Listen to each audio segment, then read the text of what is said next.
தென்கிழக்கு வங்கக்கடலில் வரும் 26ஆம் தேதி புயல் உருவாக வாய்ப்பு என்று இந்திய வானிலை ஆய்வு மையம் அறிவித்துள்ளது. கூடுதல் விவரங்களுடன் இணைகிறார் செய்தியாளர் மாணிக்கம். வணக்கம். விவரம். நேற்று தினம் அந்தமான் கடல் பகுதியில் உருவான ஒரு குறைந்த காற்றழுத்த தாழ்வு பகுதி இன்று காலை 5:30 மணி நேரப்படி ஆழ்ந்த காற்றழுத்த தாழ்வு பகுதியாக வலுவடைந்திருக்கிறது என்ற தகவலை வானிலை ஆய்வு வெளியிட்டிருக்கிறாங்க. மேலும் நேற்று வரையிலும் இது ஆழ்ந்த காற்றழுத்த தாழ்வு மண்டலமாக வலுப்பெறக்கூடிய வாய்ப்புகளாக சொல்லப்பட்ட நிலையில தற்பொழுது புயலாக வலுப்பெறக்கூடிய வாய்ப்பு இருப்பதாக வானிலை ஆய்வு தெரிவித்திருக்கிறார்கள். மேலும் இதனுடைய வலு என்பது எதிர்பார்த்ததை விட விரைவில் கூடக்கூடிய வலுவாக இருக்கும் என்றும் கணிக்கப்பட்டிருக்கிறது. குறிப்பாக இதற்கு முன்பாக கொடுக்கப்பட்ட முன்னறிவிப்புல தென்மேற்கு வங்கக்கடல் பகுதிகளில், அதாவது தமிழ்நாட்டினுடைய கடலோர பகுதியில் ஒட்டியிருக்கக்கூடிய வங்கக்கடல் பரப்பான தென்மேற்கு வங்கக்கடல் பகுதிகளில் தான் அது காற்றழுத்த தாழ்வு மண்டலம் என்ற நிலையிலிருந்து வலுவடைந்து ஆழ்ந்த காற்றழுத்த தாழ்வு மண்டலமாக வலுவடையும் என்று எதிர்பார்க்கப்பட்டது. ஆனால் தற்போதைய சூழல்ல இது அந்தமான் கடல் பகுதியில் இருக்கக்கூடிய சூழலிலேயே ஆழ்ந்த காற்றழுத்த தாழ்வு பகுதியாக வலுவடைந்திருக்கிறது.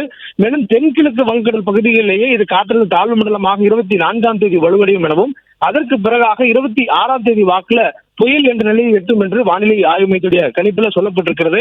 புயலாக தென்கிழக்கு வங்கக்கடல் பகுதியிலே உருவாகக்கூடிய சூழல்ல அது மேலும் வலுப்பெறக்கூடிய வாய்ப்புகள் இருக்கிறதா என்பதை தொடர்ந்து ஆராய்ந்து வருவதாக வானிலை ஆய்வு தெரிவித்திருக்கிறாங்க. மேலும் அது நகரக்கூடிய திசை என்பது மேற்கு வடமேற்கு திசையில் இருக்கும் என்று வானிலை ஆய்வு கணித்திருக்கிறார்கள். அதற்கு பிறகாக அது புயலாக வலுப்பெற்றது பின்னர் அது எந்த திசையை நோக்கி நகரும் என்பதற்கான முழுமையான விவரங்கள் இதுவரை வெளியிடப்படவில்லை. மேலும் எந்த கடலோர பகுதியில் சென்றடையக்கூடிய வாய்ப்புகள் இருக்கிறது என்பதையும் இதுவரை வானிலை ஆய்வு வெளியிடவில்லை. இது காற்றழுத்த தாழ்வு மண்டலமாக வலுவடைந்ததற்கு பின்னர், அதாவது இன்னும் 24 மணி நேரத்தில் இது காற்றழுத்த தாழ்வு மண்டலமாக வலுவடைய இருக்கிறது.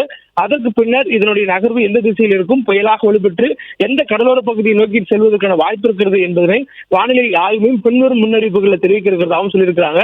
மேலும் தற்போதைய சூழல்ல இந்த புயல் உருவாகும் பட்சத்துல இதற்கு அரபு அமீரகம் பரிந்துரைத்திருக்கக்கூடிய பெயரிடும் முறைப்படி சென்யார் என்ற பெயர் வைக்கப்படும் எனவும் தகவலாக சொல்லப்பட்டிருக்கிறது. புயல் உருவானால் சென்யார் என்று அதற்கு பெயர் வைக்கப்படும்.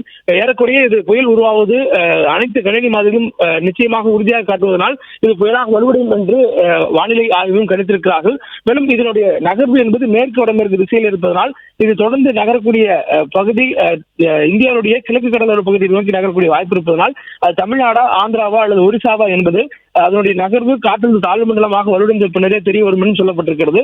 மேலும் இந்த ஆண்டு 2025ஆம் ஆண்டில் அக்டோபர் மாதம் வடகிழக்கு பருவமழை தொடங்கியதற்கு பிறகாக உருவாகக்கூடிய 2வது புயலாக இது அமையும் எனவும் வானிலை ஆய்வும் தெரிவித்திருக்கிறார்கள். பிளே ஸ்டோர் மற்றும் ஆப் ஸ்டோரில் இருந்து பாலிமர் செயலியை QR கோடு மூலம் பதிவிறக்கம் செய்யுங்கள். செய்திகளை உடனுக்குடன் பெறுங்கள்.